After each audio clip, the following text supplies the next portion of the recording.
तो दोस्तों फाइनली जिसका आप लोग का बहुत टाइम से इंतज़ार था एंड आरपीएफ रिक्रूटमेंट 2026 के डेट्स आ चुके हैं, जिसमें आज मैं आपको डेट से लेकर के एप्लीकेशन हो गए, वैकेंसीज़ हो गए, एलिजिबिलिटी क्या क्राइटेरिया है और एडमिट कार्ड वगैरह जितने भी सब कुछ हैं, एग्ज़ाम पैटर्न हो गए, सब चीज़ के मैं procedures and patterns, exam pattern वगैरह सब कुछ मैं बताने वाला हूँ इस वीडियो में। तो ध्यान से इस वीडियो को पूरा देखना है, स्किप मत करना। अगर टाइम नहीं है तो वीडियो को सेव कर लो, चैनल को सब्सक्राइब कर लो, बाद में देख लेना, बट पूरा वीडियो एक साथ देखना।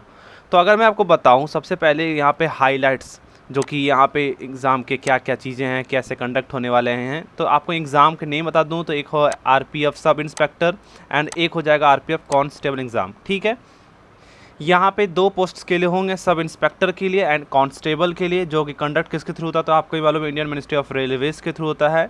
और यहाँ पे पे स्केल अगर हम लोग बात कर लें, क्योंकि मेन चीज़ यही होती है, तो यहाँ पर सब इंस्पेक्टर के लिए देखोगे तो 35,400 रुपये से है और कांस्टेबल का 21,700 रुपये से है। ठीक है, फिर यहाँ पे जो लेवल है वो है लेवल 6 किसका, सब इंस्पेक्टर का यहाँ पे, और कांस्टेबल का जो है वो है लेवल 3। एंड एज लिमिट की अगर हम लोग बात करें तो कांस्टेबल का जो एज लिमिट है वो है 18 से 25 साल की, और सब इंस्पेक्टर की जो एज लिमिट है वो है 20 से लेकर 25 साल तक की।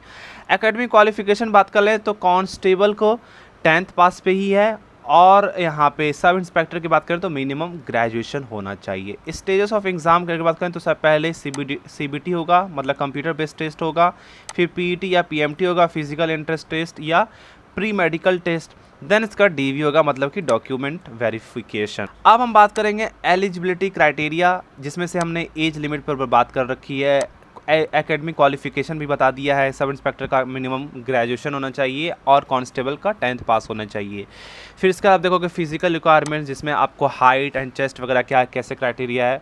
ठीक है, ये रहा मेल का एंड ये रहा इधर फीमेल का, आपको देखने को मिल रहा है अनरिजर्व ओबीसी या SC ST दोनों यहाँ पे देखने को मिल रहे हैं। देन इसके बाद अगर थोड़ा सा मैं नीचे करूँगा तो आपको यहाँ पे देखने को मिलेगा फॉर गोरखास, मराठास, इन सभी का सब के लिए हर कैटेगरीज में आपको देखने को मिल रहे हैं। बाकी अगर हम बात कर लें फॉर्म का अप्लाई करने का, कैसे अप्लाई करना आरपीएफ रिक्रूटमेंट के लिए, तो आपको उनके ऑफिशियल वेबसाइट पे जाना होगा एप्लीकेशन के लिए, जो इनका प्रोसीजर्स हैं।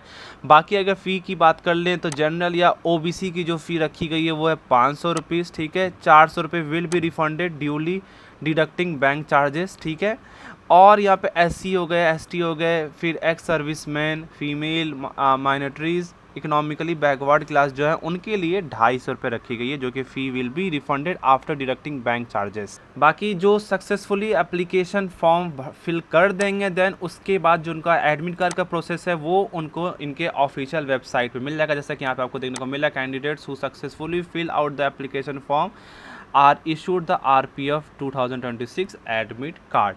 जैसे कि आपको candidates have carry to RPF recruitment admit card along with a valid photo ID, Aadhaar card, driving licence, ये सब सारी चीज़ें उसमें होने चाहिए। फिर इसके बाद सिलेक्शन प्रोसेस का यहाँ पे प्रोसीजर्स लिखा हुआ है, जिसमें कि as per the RPF selection process there are 3 स्टेजेस। CBT सबसे पहले मैंने बताया था आपको, कंप्यूटर बेस्ड टेस्ट होगा, फिर देन इसका PET एंड PMT मतलब कि physical entrance test and pre medical test, फिर देन उसके बाद लास्ट में डॉक्यूमेंट वेरिफिकेशन का आपका जो प्रोसीजर होता है। To qualify for the exam candidates must pass each stage, आपको हर एक स्टेज पास होना चाहिए। ठीक है, इनमें से कोई भी अगर मिस आउट होता है तो फिर नहीं हो पाएगा। Candidates have to score marks equal to और more than RPF 2026 cut off qualify for the CBT. फिर the PET या PMT is qualifying in the nature and has no marks, after which document verification is done in the final stage of selection process. After document verification stage, candidates have to go through the training process for sub inspector and constable। मतलब जब आपका document verification सब कुछ हो जाएगा, then उसके बाद आपका ट्रेनिंग का प्रोसेस स्टार्ट होगा, चाहे वो सब इंस्पेक्टर के लिए हो गया, चाहे वो कांस्टेबल के लिए हो गया। देन इसके बाद ये आपके रहे एग्ज़ाम पैटर्न्स कि क्या कैसे मार्किंग वगैरह रहेगी, चलो उस पर हम लोग बात कर लेते हैं। अब ये रहा exam patterns for RPF recruitment, जिसमें कि जनरल अवेयरनेस जो हो गया वो 50 मार्क्स का हो गया, अर्थमेटिक जो हो गया वो आपको 35 मार्क्स का हो गया, and general intelligence and reasoning जो कि हो गया 35 marks. Number of questions total 120 questions कराएंगे।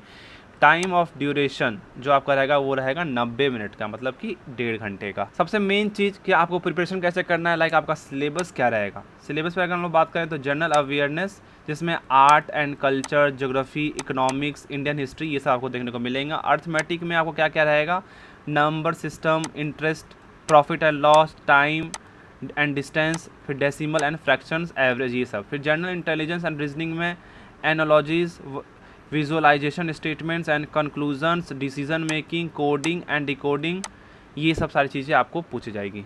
एंड गाइस सबसे मेन इंपॉर्टेंट चीज़ जो कि आरपीएफ का कट ऑफ क्या है, ठीक है।